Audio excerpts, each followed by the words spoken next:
Hi friend, स्वागत है आपका सतेंद्र ITI के डिजिटल लर्निंग क्लास में। मैं दिनेश कुमार आज आप सबों के लिए लेकर आए हैं बायोगैस ऊर्जा। जैसा कि आप लोग जान रहे हैं कि हमने कई क्लासों में आप लोगों को बताया है ऊर्जा के बहुत सारे रूप। तो आज हम लोगों को जानना है कि बायोगैस ऊर्जा किस प्रकार से उपयोग में लाते हैं और उसका टैंकी वगैरह का निर्माण कैसे होता है। तो चलिए देखते हैं उसके टैंकी को। सबसे पहले हम लोग आ जानेंगे कि बायोगैस जो होता है वो कैसे बनता है। तो जैसा कि आपको पता है, बायोगैस तैयार करने के लिए हमारे घर में जितने भी चीज़ वेस्टेज होते हैं, जैसे कि फल आदि जो सड़े होते हैं या फिर उसका छिलका आदि या गोबर या फिर गन्ने का खोई आदि, इन सभी के माध्यम से हम लोग क्या करते हैं, उसको एनर्जी में कन्वर्ट कर लेते हैं, जिसको हम लोग क्या कहते हैं, बायोगैस कहते हैं। तो बायोगैस का जो प्लांट होता है ना, कुछ इस प्रकार से होता है। ऐसा कुछ बायोगैस का प्लांट रहता है। इसमें होता क्या है ना, इसको आप मिट्टी के ऊपर में भी तैयार कर सकते हैं या फिर मिट्टी के अंदर भी तैयार किया जाता है। इसमें सूर्य के प्रकाश और ताप एवं दाब के कारण से जो है ना, जो भी हम लोग इसमें वेस्टेज डालते हैं उससे कुछ गैस की उत्पत्ति हो जाती है। जैसे कि कहा जाता है कि इस टैंक का जो तापमान होता है वो तापमान 30 से 35 डिग्री सेल्सियस रखा जाता है। 30 से 35 डिग्री सेल्सियस रखा जाता है इस टैंक के अंदर का तापमान। तो ये तभी संभव है जब सूर्य की प्रकाश इस पर पड़ सके। तो इसको मिट्टी के अंदर रखा जाता है या फिर ऊपर भी आप रख सकते हैं। तो इस प्रकार से कुछ इसके संरचना होते हैं और पार्ट्स होते हैं। जैसे कि हम लोग क्या करते हैं कि घर में अक्सर हम लोगों के पास गोबर होता है, क्योंकि गाँव में या शहरों में भी मवेशियों का पालन होते हैं और उनसे जो प्राप्त हमें गोबर मिलता है, उन गोबर को क्या करते हैं, पानी के साथ घोला जाता है और घोलकर यहाँ मिक्सर टैंक में डाला जाता है। यहाँ पर डाल दिया जाता है और ये इनलेट चैम्बर है जिसके माध्यम से रजिस्टर में आ जाता है, यहाँ आ जाता है और यहाँ पर वो एकत्रित होने लगता है।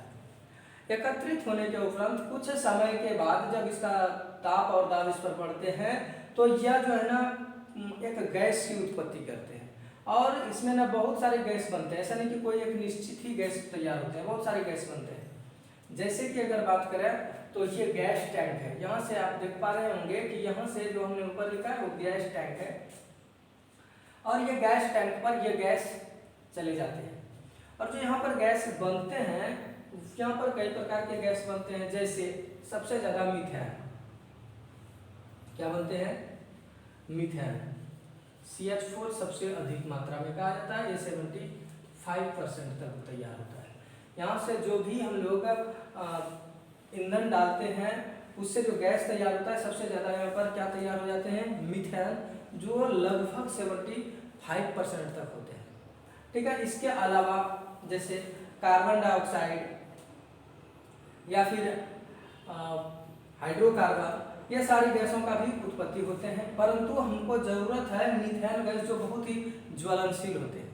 और इस मीथेन गैस का जब यहाँ पर निर्माण होता है तो इसके दबाव के कारण मीथेन गैस यहाँ पर क्या होने लगते हैं, ज्यादा मात्रा में बनने लगते हैं और इसका दबाव इतना अधिक होने लगता है कि जो यहाँ पर वेस्टेज सब पदार्थ होता है ना, जो गोबर वगैरह, जल गोबर सब हम डाले रहते हैं इस पर, ये सब क्या होते हैं ना कि फिर इधर से बाहर आने की सोचने लगते हैं। यानी इसका गैस का दबाव ज्यादा होता है और जो काम कर चुका है, यानी जो गोबर गैस तैयार कर चुका है, अब इसके लिए वो गोबर वेस्टेज है हमारे लिए, जैसे गोबर वेस्टेज है तो हमने उसको क्या किया, उससे हम बायोगैस तैयार करने के लिए यहाँ पर डाले, यहाँ आया उसने बायोगैस तैयार कर दिया, यानी मीथेन गैस का उत्पत्ति उस गोबर से हम कर लिए। वो फिर क्या हो गया, बायोगैस के लिए वेस्टेज हो गया।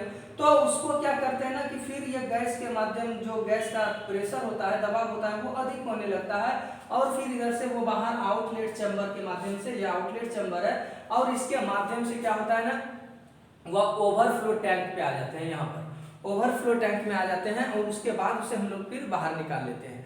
तो ओवरफ्लो टैंक में जो भी वेस्टेज गोबर आते हैं, फिर उसको हम लोग क्या करते हैं, वो वेस्टेज नहीं हो जाता है, हमारे लिए अभी भी वो उपयोगी है और उसका फिर से हम दूसरे जगह प्रयोग कर लेते हैं। कहाँ पर, खेतों की उर्वरकता बढ़ाने के लिए, क्योंकि आपको पता है कि खेतों में जो उर्वरकता बढ़ाने के लिए हम लोग ज्यादातर नाइट्रोजन की आवश्यकता करते हैं। इसलिए आप लोगों ने देखा होगा यूरिया खाद आदि के बोरे में पर भी लिखा होता है 46% नाइट्रोजन, यानी ज्यादा जो होता है ना उनको नाइट्रोजन की आवश्यकता होता है।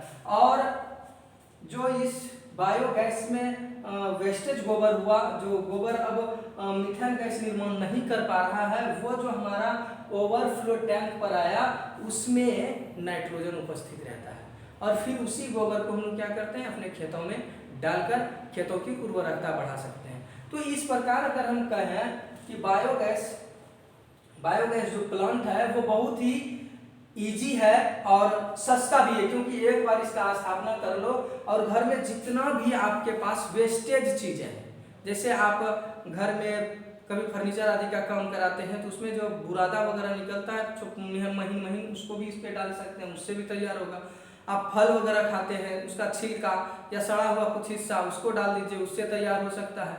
इसके अलावा आप घर में सब्जियां आदि लाते हैं उसका जो वेस्टेज हो जाता है उसको इसमें डालिए, उससे भी आप मीथेन गैस का निर्माण करके और इस पाइप के माध्यम से आप क्या कर सकते हैं बाहर निकाल सकते हैं। यहाँ से क्या किया जाता है गैस को बाहर निकाला जाता है और अपने कार्य के अनुसार उस गैस का प्रयोग किया जाता है।